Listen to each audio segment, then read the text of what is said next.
বন্ধুরা সবাইকে আসসালামু আলাইকুম। আরো একটি নতুন ভিডিওতে আপনাদেরকে স্বাগতম। তো থাম্বনেল টাইটেল দেখে বুঝছেন যে প্রায় ভোর রাতে আরকি মোটামুটি হচ্ছে যে আমরা সেহরি খাওয়ার আর প্রায় ০.৫ ঘন্টা সময় বাকি আছে। ওই সময়টায় আমাদের এই বকনাটা বাছুর প্রসব করছে বা বাছুর দিছে আরকি।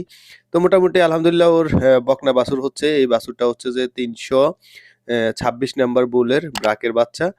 আর এর যেই বাছুরটা দেখতেছেন আমাদের মানে যেটা গাভী বাছুর দিছে আরকি। সেটা হচ্ছে যে ৩২৬ নাম্বার বুলের বকনা বাচ্চা আরকি।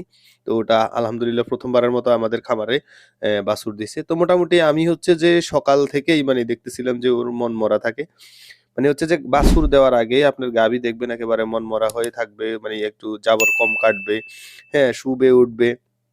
তো মোটামুটি একেবারে সময় হয়ে আসার সময় যখন একেবারে ধরেন হয়তোবা ১০ মিনিট ১৫ মিনিট বা ০.৫ ঘন্টার ভিতরে আপনার গাভী বাছুর দিবে। সেক্ষেত্রে হবে কি যে সে ঘন, ঘন প্রস্রাব করবে, অল্প, অল্প করে একটু, একটু পায়খানা করবে, শুবে, তারপরে দিয়ে উঠবে। তো এর ভিতরে আসলে মূলত হচ্ছে যে এ ধরনের কোনো মানে সিম্পটম ছিল না। আমি যখন ভোররাত্রে আপনার সেহরি খাওয়ার জন্য উঠছি তখন তারপর উঠার পরপরই ওকে আমি দেখছি, দেখলাম যে ও শুয়ে জাবর কাটতেছে। তো আমি জাস্ট মুখটা ধুয়ে এরপরে হচ্ছে যে বাটটা সামনে নিয়ে বসলাম। এই সময়ে মানে খামারের গাভীগুলো চিৎকার দিয়ে উঠলো। পরে বাটটা রেখে দৌড়ে গেছি, যেয়ে দেখি যে নরমালি বাছুর ডেলিভারি হয়ে গেছে।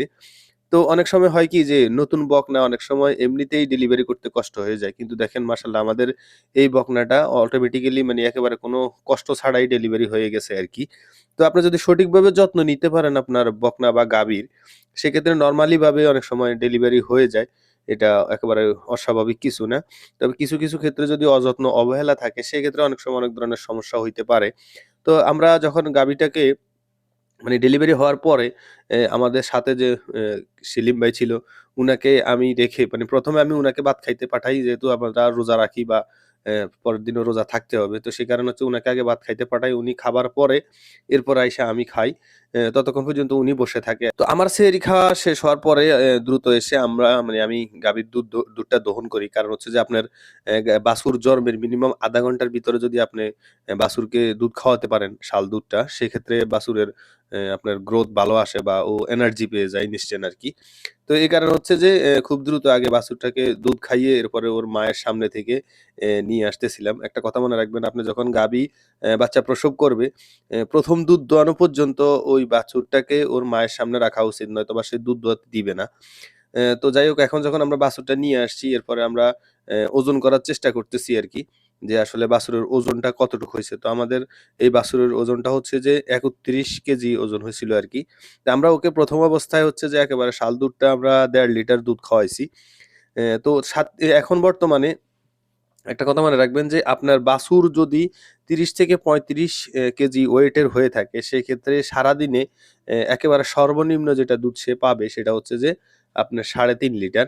এখন আমরা দেখা গেছে বাছুরের যদি গ্রোথ ভালো আনতে চান অল্প দিনে, বা যদি আপনি অল্প দিনে বাছুরকে হিটে আনতে চান, যদি সেটা বকনা বাছুর হয়, সেক্ষেত্রে আপনার দেখা গেছে আপনার ৬ লিটার ৭ লিটার পর্যন্ত আমরা আমাদের একেকটা বাছুরকে দুধ খাওয়াইছি আরকি। তো যাই হোক, পরবর্তীতে আমাদের ওই বাছুরগুলা যখন হিটে আসবে বা কতদিনে হিটে আসে, অবশ্যই আমরা আপডেট দেওয়ার চেষ্টা করব।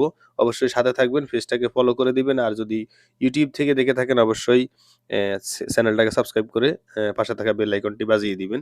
তো আসলে আমরা এর আগে একটা শর্ট ভিডিওতে আমরা জানতে চাচ্ছিলাম যে আসলে আমাদের এই বাছুরটার নামটা কি দিতে চাই। কারণ ওর মায়ের নাম ছিল সুন্দরী।